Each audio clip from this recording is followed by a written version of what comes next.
Sam Darnold implications. We kind of alluded to it a little bit for the Raiders and the Jets because those are obviously two teams that are desperate for QB, and I'm sure that they're doing their homework on Sam Darnold. The reason why we did this is because the Vikings ultimately decided not to tag him, which would have been 1 year, $40 million. That would have been a big year for Sam Darnold, and decided to let him walk, which seems like big for the teams who are desperate for quarterback. He just threw for 4,300 yards and 35 touchdowns. My first question to you is, why in the world would the Vikings not just tag him and trade him, even if it's for a 7th round pick or whatever?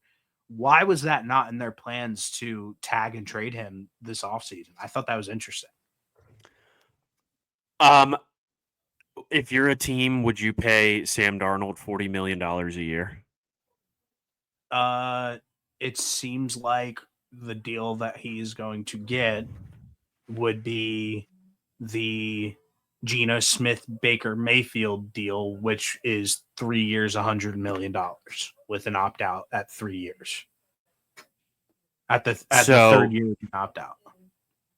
So that really that's like 30 mil a year.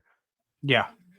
So a $10 million difference is a lot, but that's why I wouldn't have done it if I was the Vikings. And then trade him. I know. You trade him, and then ultimately, like literally what the team does then, you get him in the building and you sign him to a 3-year, $100 million deal, like right away. So that contract is just negated? Yeah. Okay, see, I'll be honest with you. I didn't know that that's how it was. He's not playing. He wouldn't play on the tag. He would play on that new contract. On the new contract. All right, I'm getting. Yeah. I'm following you. Well, I was seeing reports that they were looking at discussing like an actual contract with them or with Sam Darnold rather than just the franchise tag. And then the franchise tag number was too high for them. In an instance where they don't trade him, I don't know why they wouldn't, but I was seeing that they were looking at coming to an actual agreement on a contract and a number. So that would be why they don't. Regardless if it was 40 million, there's teams that are going to trade for Sam Darnold, regardless of how much money it is. I think so. I think there's. Let me run through this. I'm not sitting here saying like you tag them and get a first. I'm saying you tag them. Oh, no. Anything. No, anything. I know. Yeah. I think there's 1, 2, 3, 4, 5, 6, 7 teams that would appreciate Sam Darnold's services. This is who I have: the Jets, the Giants, the Browns, the Steelers, the Titans, the Colts, and the Raiders. Is that all you had? If that was 7, yeah. Whatever that number was, that's exactly who I had. It's 7. So it seems like me and you are on the exact same page then. But like you said, it seems weird that they didn't try to draw anything like out of this deal. But what it comes down to is like what the contract looks like. It's easy at this point. The quarterback market is like the easiest market on the planet because it's set right now. I think you put Geno Smith in I think you put Sam Darnold in the Geno Smith and Baker Mayfield category, and it's 3 years, $100 million, but it's actually a 2-year contract, and the third year could potentially be a void year if you want it to be. So it protects yourself, and you get somebody in the building like Sam Darnold. As for the teams, I have the Jets, and beside them I put draft ? Because and they would probably like to get somebody in the draft. Giants draft, Browns draft ? Because they obviously might not take somebody. Steelers dead free agency. Titans draft because they have the first overall pick. Colts free agency. Raiders draft. Does that line up for you with those teams? Like, do you think that they would obviously like to draft somebody, but those guys who are just strictly free agent teams, like they're not in a position to take a quarterback right now. Like it's the Steelers and the Colts are not in a spot to get one of the top 3 quarterbacks, and I don't think it makes sense for any of them to trade up and give up whatever capital it takes to get there. Yeah. I think it makes more sense for both of those teams to sign Sam Darnold. Um, I don't. We haven't talked about the Colts yet, but like I'm very close to giving up on Anthony Richardson. Like I'm not 100% out, but there has to be somebody in the Colts organization has got to be sick of the 15% completion percentage on this guy on a game-to-game basis and want to bring in somebody that can actually complete 60% of the passes, 50% of the passes in a I game. don't think. Yeah. Because the Colts I think you're right. decent Yeah. players around. I feel like they're probably just getting thin with patience on Anthony Richardson. I think you're completely it didn't get any better. They already came out and said that ultimately, like we're gonna bring somebody else in to challenge Anthony Richardson for the spot. Like they said that already. Does it make sense though for them to bring in Darnold? I think it probably would make sense. Like what good does it do them bringing in like another Flacco or like Jameis Winston? Like I don't know if it makes much sense, but their track record says that they'll do it. They brought in Carson Wentz. They brought in Phillip Rivers. They brought in Joe Flacco. They brought in I'm forget who was the one quarter Jacoby Brissett. Like if you go through, they go and they bring in Matt Ryan. They brought in Matt Ryan. They go out and grab quarterbacks. Like the track, and it's been Chris Ballard at the helm the entire time. So his track record shows that this is something that he would do. Yeah, I don't think you're wrong. I think the Colts are just like such a sneaky team when it comes to the Sam Darnold sweepstakes. But bro, real quick, which is crazy. Who would have thought we would have had a Sam Darnold? I said this is what I have written down. Who does Sammy D sign with? Question mark. I have the actual team, and I have dark horse team. No one's really talking about it. Colts, and it's the first thing that you brought up. So they are. I literally have that written down, like right here, like in my book. That like I thought like that's what I think. I just think that the track record with Chris Ballard shows that he really they're desperate for a quarterback just as much as anybody else. And they've missed on this quarterback position time and time again for the last decade since Andrew Luck's retired. And I think that it's Sam Darnold fits the mold for those guys that they like to go after. So I definitely think that could be a possibility for them. And I don't think the Colts are like that far off. Like I like the players that they have in the building there. Like I like Jonathan Taylor. I think Alec Pierce is like a good wide receiver 3. I think AD Mitchell is a good receiver when he gets when the football is within 15 yards of him. Like he made some plays. There was a lot of throws to him last year that were just not realistic for him to make a play on. But he was good when he got the football in his hands. Like, and then who's the other one? Josh Downs. Josh Downs is legit. Yeah, I think he's a good wide receiver too, and Michael Pittman's still there. Like they have good players to get the football to. Maybe they need a tight end. Like maybe that's the route that they go in the draft at 14. But I don't think Sam Darnold should be off the board for them. No, I don't think he is at all. My last question, unless if you have anything else that you want to add in, is like, who do you think Sam Darnold signs with? Do you want me to go first? I have like who I think needs to be more aggressive. Like I think the Steelers need to be more aggressive. I don't understand. I have the Steelers written down, so go ahead.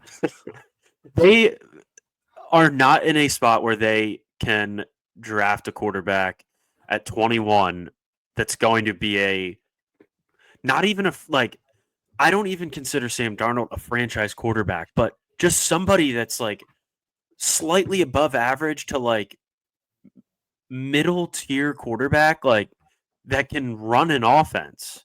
Yeah. That isn't also 35, 37 years old. Like I don't understand how you can sit there as the Steelers front office and look at what you got from Russell Wilson and what you got from Justin Fields last year and be like, yep, let's run it back. Let's not try to improve this quarterback position. Like, unless Mike Tomlin is out of the building, the Steelers are never going to be in a spot where they are drafting in the top 10. They're going to end up winning 8 or 9 games no matter what. They don't get aggressive enough with trading up. So that leaves one other option, and that's free agency, because they don't trade for players. Like, they are in the spot where they should be trying to actively get Sam Darnold. I think that there's a good chance that this is the Sam Darnold team. I really do. I don't. I hate the Steelers. I mean, that's obviously, you know, that we live in Pennsylvania, and their fans are fucking annoying. And so I think that like getting somebody like Sam Darnold would automatically their bridges would be way too big. Way So too big. I mean, I they just thought like, they were going to win the Super Bowl with Russell Wilson. So with Russ Wilson, yeah. So I'm with you. I think that that's the team that needs to get the most aggressive, and ultimately, I do think that that's where he ends up. I mean, it just them being so non-committal to Justin Fields and non-committal to Russell Wilson after I mean, they made I know that like if you like watch ball and like you like know like those guys they're not the guys, but they did make the playoffs. Like they were a playoff football team and they were really good for majority of the year until they ran into a buzzsaw at the end of the season. They couldn't keep up when they played all those teams like 5 weeks in a row.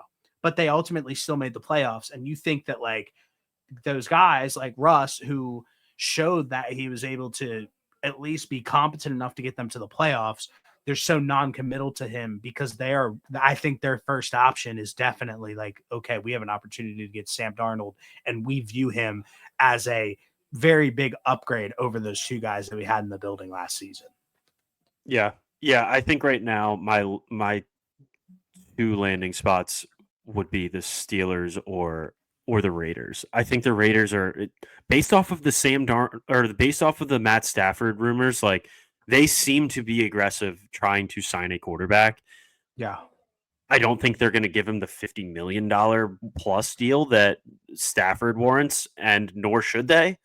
No. Matt Stafford is a much better quarterback, but like, unless they have a plan to like trade up, I think that the best season that you get from Shedeur Sanders could be worse than the Sam Darnold season from last year. Yeah, that's fair.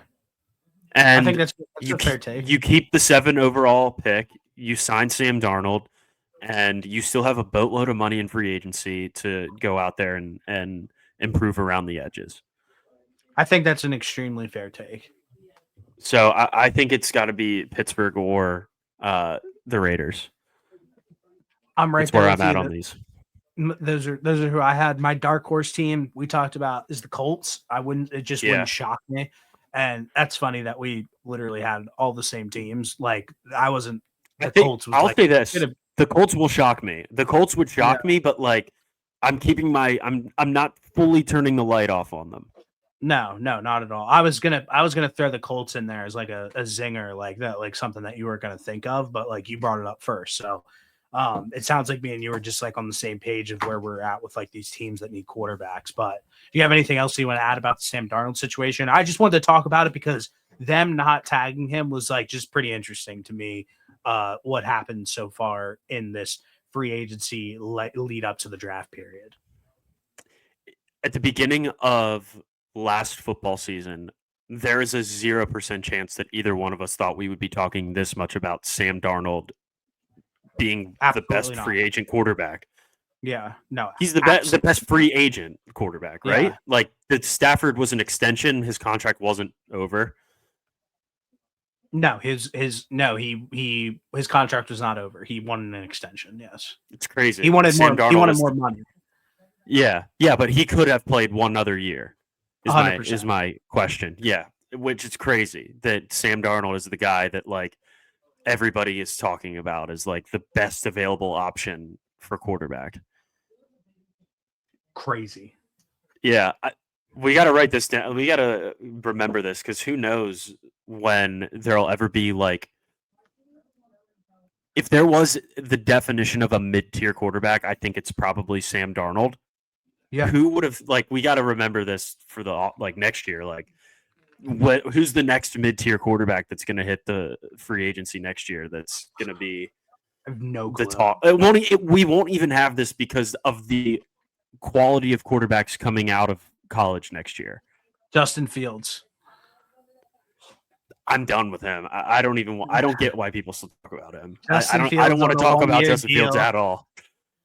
He goes and has a prove it year and puts up really decent numbers. And now there's people are that were hiding behind their Justin Fields flags are waving them loud and proud. I never gave up on him. Yeah. Real quick, funny story. I actually hung out with Sam Darnold. For me and Andrew hung out with Darnold for a whole night. He was we were at this party at Seakirk's house, and it was just us. It was just everybody was partying and doing their thing, and it was me, Andrew, and Sam Darnold sitting at the table just talking, and he was sitting there drinking, and he was a free agent at the time. It was before he signed with the Niners, and he was sitting there drinking. He's oh, what do you guys do? And I was I produce a podcast for this guy. And Andrew's I work for the Cardinals. And he hit his drink. He's dude, please don't tell your GM that I was drinking tonight. He was just the most bro, the coolest guy. He was just a bro, he was making dick jokes. I was dude, me and Andrew were sitting there. We were what the fuck? Dude, he seems like a cool guy. He was on Bob Does Sports, which is this golfing, these golfing YouTube guys. Him and Josh Allen were on there with those guys, and he seemed just like one of the dudes. One of the guys. He seemed like a cool guy. So yeah, just I'm pro Sam Darnold. We're big Darnold guys over here on Scary Hours, and that's why whenever anything happens with Sam Darnold, Andrew texts it to me right away and is our guy, right away. It's so funny. No, that's awesome. But yeah, the Sam Darnold being the best quarterback available is wild. Wild. Maybe that's how it was supposed to go, because he was supposed to be really good coming out of USC. He stayed a year too long, but he was supposed to be a guy. Yeah, 100%. I'm right with you. I think if he's put in a good situation, I hope that he continues this renaissance, kind of like a Baker Mayfield type renaissance. But dude, he's 27. He's been 27. Yeah, 27. Dude. He has so much. That's time. Literally younger than us, and he feels like he's been in the NFL for 9 years. Literally, there's so much time left. It's literally so much ball left. Seriously. But no, that's all I got. Good talk, brother. All right, bro. Words. White clouds blowing